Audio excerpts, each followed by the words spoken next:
பொதுத் தேர்வுகளில் சிறப்பிடம் பெற்ற மாணவர்களுக்கு 4வது கட்டமாக தவிக தலைவரும் நடிகருமான விஜய் விருதுகளை வழங்கி வருகிறார். அந்த நேரலை காட்சிகளை இப்பொழுது பார்க்கலாம்.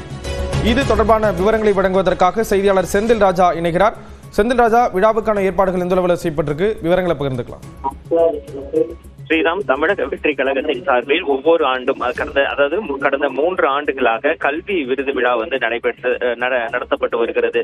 குறிப்பாக பொதுத் தேர்வில் 10ஆம் வகுப்பு மற்றும் 12ஆம் வகுப்பு பொதுத் தேர்வில் தொகுதி வாரியாக முதல் 3 இடங்கள் பிடிக்கும் மாணவர்களை நேரில் அழைத்து பாராட்டு சான்றிதழ் மற்றும் ஊக்கத்தொகை வழங்கி அக்கட்சியுடைய தலைவர் விஜய் கௌரவித்து வருகிறார். அந்த வகையில் இந்த ஆண்டு 3 கட்டங்களாக இந்த நிகழ்ச்சி திட்டமிடப்பட்டிருந்தது. ஆனால் ஒரு சில காரணங்களாக ஒரு 6 மாவட்டங்களுக்கு இறுதி நாட்களாக இன்று 4ஆம் கட்டமாக இந்த நிகழ்ச்சியானது நடைபெறுகிறது. இந்த மாவட்டங்களில் சேர்ந்த 39 தொகுதிகளில் இருந்து 234 மாணவர்களை நேரில் அழைத்து விஜய் பாராட்டி வருகிறார், பாராட்டு சான்றிதழ் கொடுத்து வருகிறார்.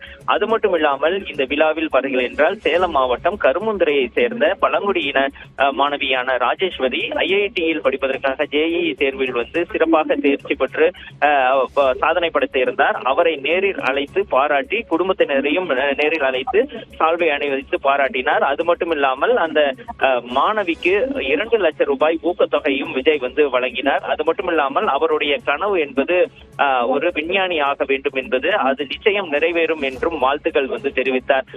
இந்த நிகழ்ச்சியானது தற்போது தொடங்கி நடைபெற்று வருகிறது. இந்த இறுதி கட்ட அந்த நிகழ்வில் பார்த்தீர்கள் என்றால் சேலம், திருவண்ணாமலை, தூத்துக்குடி, விழுப்புரத்தில் இருந்து செஞ்சி, மயிலம் ஆகிய 2 தொகுதிகள் மற்றும் சென்னையை சேர்ந்த 2 தொகுதி என மொத்தம் 39 தொகுதிகளில் இருந்து அந்த மாணவர்கள் நேரில் வரவழைக்கப்பட்டு தற்போது கௌரவிக்கப்பட்டு வருகிறார்கள். ஸ்ரீராம்,